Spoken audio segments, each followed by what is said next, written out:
அன்பான தோழிகளுக்கு வணக்கம். Welcome to Madhavaram kitchen. நான் உங்கள் சாரதா சுந்தர பிரகாசம். இப்போ நம்ம ஒரு கத்திரிக்காய் மசாலா. இது ஆந்திரா ஸ்டைல். அவங்க குத்தி வங்காயா அப்படின்னு சொல்லுவாங்க.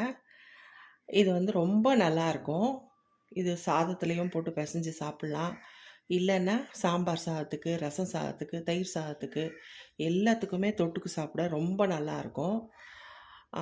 அவங்க நல்லா ரொம்ப ஸ்பைஸியாக நல்லா பண்ணுவாங்க. ஆனால் நான் அவ்வளோ ஸ்பைசஸ் எல்லாம் இங்கே போட போகிறதில்ல.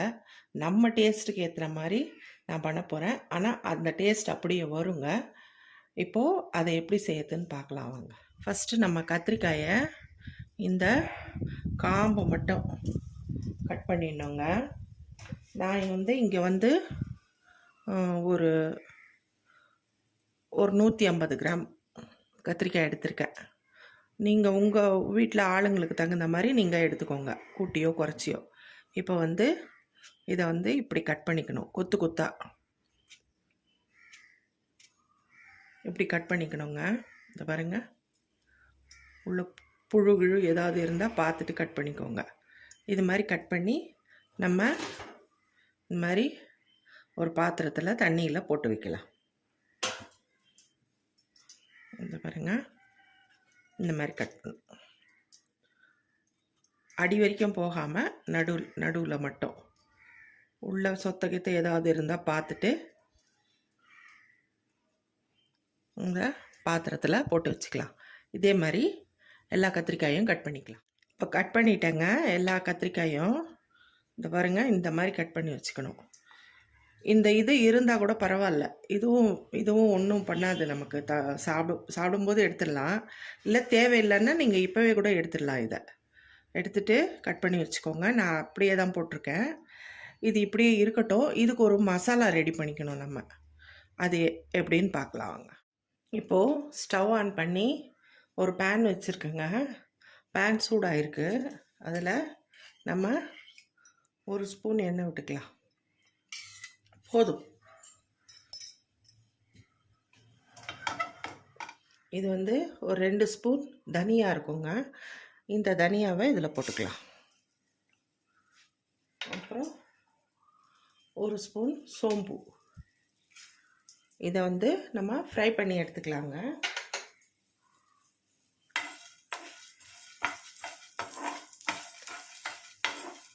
நல்ல மணம் வருங்க. அது வரைக்கும் நல்லா ஃப்ரை பண்ணி எடுத்துக்கோங்க. இது ரொம்ப டேஸ்ட்டாக இருக்குங்க இந்த கத்திரிக்காய். இது மசாலா ரெடி பண்ணிவிட்டு நம்ம அதில் ஸ்டஃப் பண்ணி தான் நம்ம செய்ய போகிறோம். அதனால் ரொம்ப நல்லாயிருக்கும் சாப்பிட்றதுக்கு.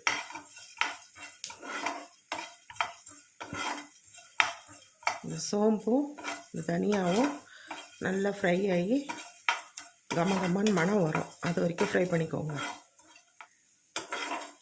தீயக்கூடாது, கருகக்கூடாது.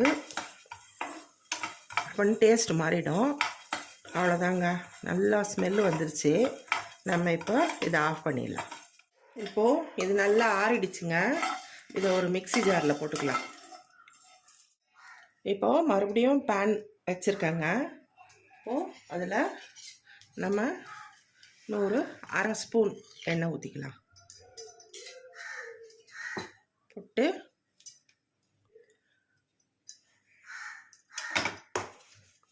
தேங்காய்ங்க, ஒரு 2 பத்தை தேங்காய், அதை நான் பொடியாக கட் பண்ணி வச்சுருக்கேன். இப்போது இதையும் இதில் போட்டு நம்ம வதக்கி எடுத்துக்கலாம்.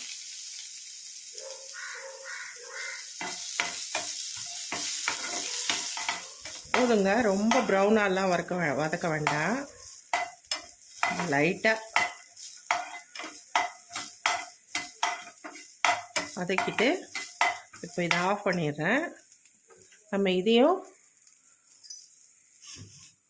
இந்த சோம்பு இந்த தனியா போட்டிருக்கோம்ல அதிலவே போட்டுக்கலாங்க. போட்டுக்கிட்டு நம்ம ஆறுனப்புறம் அரைச்சிக்கலாம்.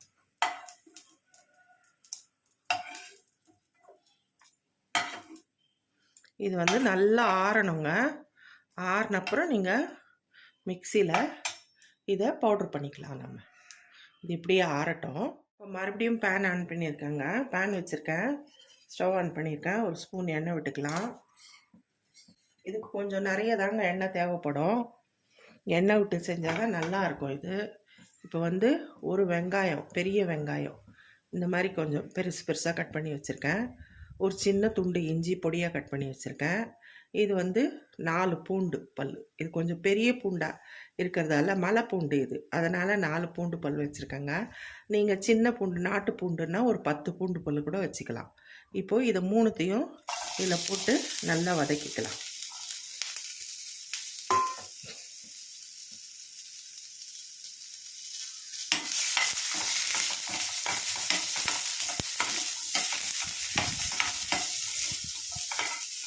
வெங்காயம் நல்லா வதங்கணுங்க.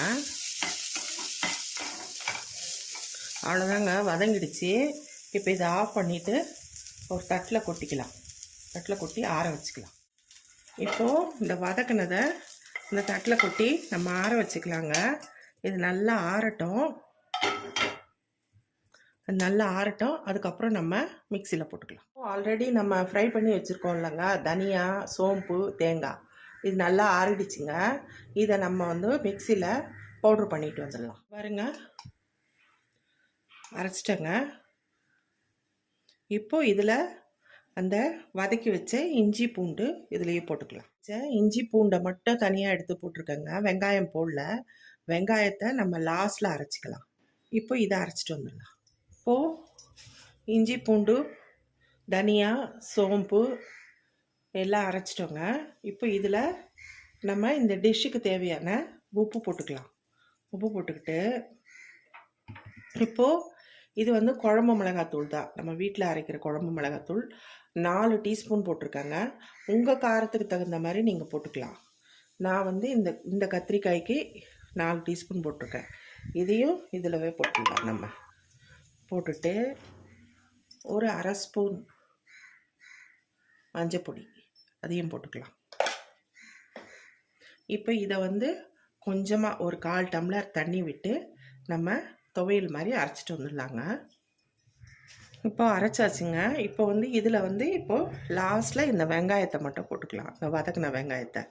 இது வந்து கொஞ்சம் இன்னும் பாதியமாக தான் இருக்கணும். நமக்கு வெங்காயம் வந்து தட்டுப்படணும் நம்ம சாப்பிடும்போது. அது மாதிரி இருந்தால் நல்லாயிருக்கும். இது வந்து போட்டு சும்மா ஒரு பல்ஸ் மோடில் ஒரே ஒரு பல்ஸ் கொடுத்து அரைச்சிட்டு வந்துடலாம்.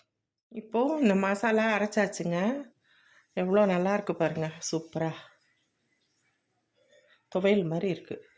இப்போது இதை வந்து இந்த கத்திரிக்காயில் நம்ம ஸ்டஃப் பண்ணிக்கலாங்க. இது நல்லா தண்ணி புழிஞ்சு எடுத்துட்டு இதை இப்படி வச்சுக்கிட்டு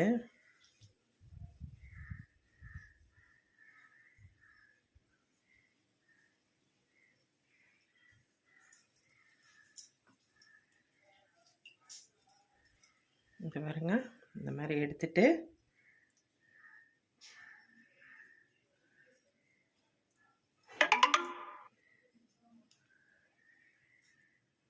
இந்த மாதிரி ஸ்டஃப் பண்ணிக்கலாம். இதே மாதிரி எல்லா கத்திரிக்காயும் ஸ்டஃப் பண்ணிக்கலாம். ஸ்டவ் ஆன் பண்ணி பேன் வச்சுருக்கேங்க. அதே பேனு, அதில் நம்ம ஒரு 6 ஸ்பூனுக்கு எண்ணெய், 6 ஸ்பூன்லேருந்து 8 ஸ்பூன் இதுக்கு எண்ணெயில் வதங்கினா தாங்க நல்லாயிருக்கும். ஊற்றுறேன், அப்போ தான் நல்லாயிருக்கும். இது கொஞ்சம் எண்ணெய் தேவைப்படும். நல்லா எண்ணெய் ஊற்றிருக்கேங்க. 6 ஸ்பூன்லேருந்து 8 ஸ்பூன் எண்ணெய் ஊற்றிருக்கேன். இது எண்ணெய் கொஞ்சம் காயட்டும். இப்போ எண்ணெய் காய்ஞ்ச உடனே நம்ம இந்த ஸ்டஃப் பண்ணி வச்சுருக்கிற இந்த கத்திரிக்காயை ஒன்று ஒன்றா அப்படியே போட்டுருங்க.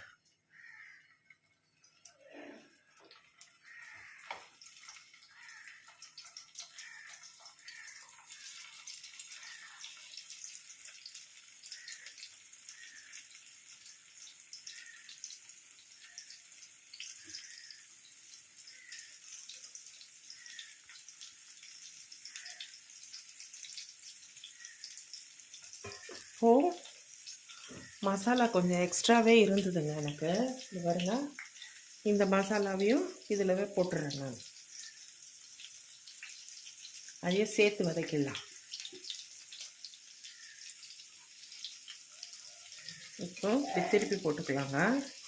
ஒரு பக்கம் வதங்கினோடனே இப்படி திருப்பி போட்டுக்கலாம். கத்திரிக்காய் சீக்கிரம் வதங்கிடுங்க. இந்த கத்திரிக்காய் சீக்கிரம் வெந்துடும். கொஞ்சம் அந்த நம்ம இந்த ரொம்ப டார்க்காக இருக்குமே ஒரு கட்டி கத்திரிக்காய், அதுனா டார்க் கலர் கத்திரிக்காய்னா அது வேகாது சீக்கிரமாக. இந்த வயலட் கத்திரிக்காய் வந்து நல்லா வெந்துடும், ஈஸியாக வெந்துடும். அதனால் சீக்கிரமாகவே இந்த டிஷ் ஆகிடுங்க உங்களுக்கு. இது ஆல்ரெடி எல்லாமே வதங்கினது தான். இதில் நம்ம தனியா சோம்பு எல்லாம் ஃப்ரை பண்ணது, அப்புறம் வெங்காயம் இஞ்சி பூண்டு தேங்காய் எல்லாத்தையுமே வதக்கிட்டோம். அதனால் கொஞ்சம் அந்த மிளகாத்தூள் நெடி மட்டும் போகணும் நமக்கு. ஏன்னா மிளகாத்தூளும் மஞ்சத்தூளும் அது மட்டும் போட்டிருக்கோம். அந்த நெடி போச்சுன்னா போதும், காயும் ஈஸியாகவே வெந்துடும் உங்களுக்கு. நல்லா வதங்கின உடனே நம்ம பார்க்கலாம். இப்போது நல்லா வதங்கிடுச்சுங்க. இப்போ வந்து காய் கொஞ்சம் வேகணும். அதுக்காக நம்ம கொஞ்சமாக தண்ணி, இந்த மிக்ஸி அரைச்சோம்ல அதிலவே கொஞ்சமாக ஒரு 1/2 டம்ளர் தண்ணி விட்டுருக்கேன். அந்த தண்ணியை இதில் ஊற்றிடலாங்க. ஊற்றிட்டு உங்களுக்கு இந்த ஸ்டேஜில் புளி பிடிக்கும்னா நீங்கள் சும்மா இதோ பாருங்கள், ஒரு சின்ன கொட்டை புளி ஊற வச்சுருக்கேன். எனக்கு பிடிக்கும், அதனால் நான் ஊற்றுறேன். இது ஆப்ஷனல் தான், உங்களுக்கு தேவை இல்லை அப்படின்னா நீங்கள் புளியே ஊற்ற வேண்டாம். எனக்கு கொஞ்சம் புளிப்பு டேஸ்ட்டு பிடிக்கும் அப்படின்றதுக்காக நான் வந்து ஒரு சின்ன கொட்டை புளி அதையும் இதில் நம்ம இந்த பாருங்க இப்படி வடிகட்டி ஊற்றிக்கலாம். போதுங்க.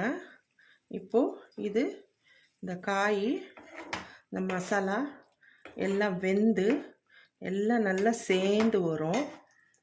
அந்த ஸ்டேஜ் வரைக்கும் நம்ம வேக வச்சுக்கலாங்க. மூடி போட்டு சிம்மில் வச்சு வேகட்டும். அப்போ தான் அந்த எண்ணெய் எல்லாம் பிரிஞ்சு வரும், காயும் வெந்துடும். உங்களுக்கு அந்த மசாலாலாம் அந்த காயில் நல்லா பிடிச்சி உங்களுக்கு ஒரு கிரேவி கன்சிஸ்டன்சிக்கு வரும். அது வரைக்கும் நம்ம வெயிட் பண்ணலாம். அவ்வளோதாங்க, ரெடி ஆகிடுச்சுங்க. கத்திரிக்காயும் நல்லா வெந்துருச்சு. இப்போது இந்த ஸ்டேஜில் நம்ம ஸ்டவ் ஆஃப் பண்ணிவிட்டு நல்லா சேர்ந்து வந்துருச்சுங்க. மணமும் சூப்பராக வருது. அவ்வளோதான். இப்போ இந்த ஸ்டேஜில் நம்ம ஸ்டவ் ஆஃப் பண்ணிவிட்டு இதை டிஷ் அவுட் பண்ணிக்கலாம். அவ்வளோதாங்க, ரெடி ஆகிடுச்சிங்க. இப்போது கொத்தமல்லியை தூவிக்கலாம். பாருங்கள் எவ்வளோ அருமையாக இருக்குது பாருங்கள். கத்திரிக்காய் வந்து அப்படியே முழுசு முழுசாக இருக்கணுங்க. கத்திரிக்காய் வந்து அழியக்கூடாது அதில், இந்த மசாலாவில். அந்த மாதிரி பார்த்து வேக வச்சுக்கோங்க. அதுக்கு தான் நீங்கள் சிம்மில் வேக வச்சிங்கன்னா கத்திரிக்காய் அப்படியே முழுசு இதை பாருங்கள், முழுசு முழுசாக இருக்குது பாருங்கள், அப்படியே இருக்கும். இதில் நல்ல மசாலாவும் நல்லா இறங்கும். உங்களுக்கு டேஸ்ட்டும் ரொம்ப அருமையாக இருக்குங்க, சூப்பராக இருக்கும். இதை வந்து நீங்கள் வந்து சாதத்தில் அப்படியே போட்டு பிசைஞ்சு சாப்பிட்லாம். இதுக்கு சைட் டிஷ் எதுவுமே தேவையில்லை. இதையே சைட் டிஷ்ஷாக வச்சு சாப்பிட்ணுன்னா நீங்கள் இதுக்கு வந்து சாம்பார், ரசம், தயிர் சாதம் இது 3 ரொம்ப ஆப்டாக இருக்குங்க. சாம்பார் ரொம்ப நல்லாயிருக்கும், இதுக்கு தொட்டுக்கிறதுக்கு சாப்பிட்ருக்கு ரொம்ப நல்லாயிருக்கும் சாம்பார். ரசம் சாதம் கூட நல்லா இருக்குங்க. ஆனால் நான் வந்து இதை செஞ்சேன்னா வேறு எதுவுமே செய்ய மாட்டேன், வெறும் ரசம் மட்டும் வைப்பேன். இதையே சாதத்தில் போட்டு பிசைஞ்சு சாப்பிட்ருவேன். ரொம்ப நல்லா இருக்குங்க இது. இப்போது இந்த மாதிரி சாப்பிட எத்தனை பேருக்கு பிடிக்கும் எனக்கு கமெண்ட் செக்ஷனில் தெரிவிங்க. எனக்கு இது மாதிரி கடாயில் போட்டு சாப்பிட ரொம்ப பிடிக்குங்க. இது பாருங்க, மசாலாலாம் இதில் நல்லா இதுவாக இருக்கும்.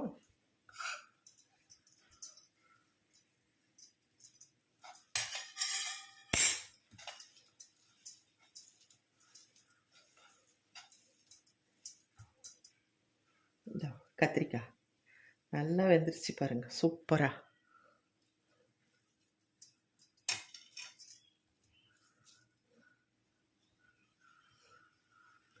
என்னங்க எச்சில் ஊறுதா? இதே மாதிரி நீங்களும் செஞ்சு சாப்பிடுங்க. ரொம்ப டேஸ்ட்டாக இருக்கும். இது வந்து அவ்வளோ ஆந்திரால ரொம்ப ஃபேமஸான டிஷ் இது. குத்தி வங்காயா. கல்யாணத்தில் கூட இது போடுவாங்கங்க. இது இல்லாமல் அவங்க கல்யாண விருந்தே இருக்காது.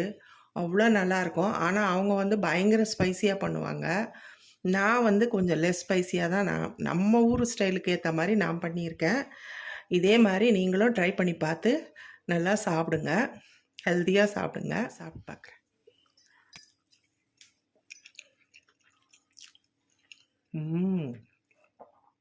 சூப்பராக இருக்குங்க.